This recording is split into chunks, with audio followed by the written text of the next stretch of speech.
भगवान भोलेनाथ का वो मंदिर जो अपने भस्म आरती के लिए प्रसिद्ध है। शायद अब तक आपने अंदाजा भी लगा लिया होगा कि हम आज कौन से मंदिर के बारे में बात करने वाले हैं। उज्जैन में क्षिप्रा नदी के किनारे बसा हुआ भोलेनाथ का महाकालेश्वर मंदिर। ये मंदिर ऐसा अकेला मंदिर है जो कि दक्षिण मुखी है। दक्षिण मुखी मतलब भगवान का मुंह दक्षिण साइड है, जबकि नॉर्मली मंदिरों में ऐसा नहीं होता है। वहाँ पे भगवान का जो फेस होता है वो पूर्व की साइड में होता है। अगर देखें तो धार्मिक मान्यताओं के अकॉर्डिंग पूरब साइड को एक अच्छा मानते हैं, अच्छा साइन होता है, और वहीं जो साउथ डायरेक्शन है, दक्षिण दिशा है, उसे नेगेटिविटी से कनेक्ट करते हैं, अशुभ से कनेक्ट करते हैं, और जनरली जिसकी डेथ हो जाती है उसको उस साइड सुलाया जाता है। शिव पुराण के अकॉर्डिंग भगवान ने महाकाल का रूप एक राक्षस था दूषण नाम का, उसने वहाँ के लोगों को बहुत परेशान करके रखा था, उसी का वध करने के लिए लिया था। और ये मंदिर और भी खास है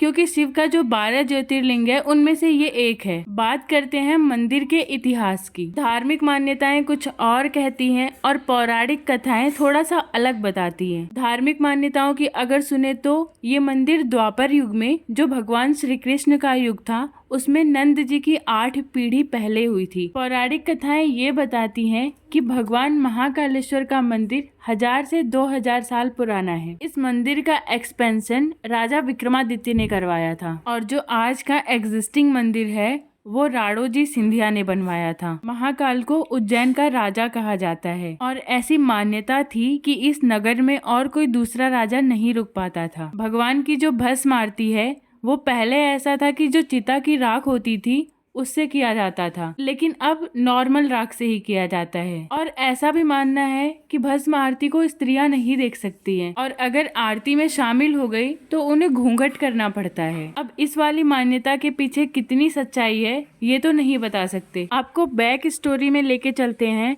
कि आखिर महाकाल आए कैसे। पुराणों में ऐसा वर्णन है कि जो आज की उज्जैन सिटी है ये अवंतिका के नाम से जानी जाती थी। उस टाइम पे भी काफी धार्मिक स्थान था ये। यहाँ के राजा हुआ करते थे चंद्रसेन। राजा चंद्रसेन भगवान शिव के भक्त हुआ करते थे और दिन रात उनकी पूजा पाठ किया करते थे। एक बार एक किसान का लड़का था जो कि महल के साइड से पास हो रहा था, और उसने राजा को सुना मंत्र का जाप करते हुए। उसका भी मन हुआ कि वो भी मंदिर में जा करके पूजा पाठ करे, राजा के साथ मंत्रों का जाप करे। लेकिन जो राजा के गार्ड थे उसे फोर्सफुली शहर से ही निकाल दिया और क्षिप्रा नदी के किनारे जाके वहाँ छोड़ आए। श्रीखर को वहीं से पता चला कि जो उज्जैन के राजा के दुश्मन राजा थे वो उज्जैन पे अटैक करने वाले हैं और उनका पूरा खजाना लूटने वाले हैं। इसके बाद वो लड़का एक साधु के पास जाता है जिसका नाम वृद्धि होता है। बाद में ये दोनों तपस्या करते हैं, शिव जी को धरती पे बुलाते हैं। जो दुश्मन राजा थे उन लोगों ने एक राक्षस का साथ लिया था जिसका नाम था दूषण, और इसके पास ब्रह्मा जी का ऐसा वरदान था कि ये इनविजिबल हो सकता था। उसी का फायदा उठा करके इस राक्षस ने वहाँ पे शिव जी के भक्तों को मारा और नगर को पूरा लूट लिया। शिव जी धरती पे जब आते हैं महाकाल के रूप में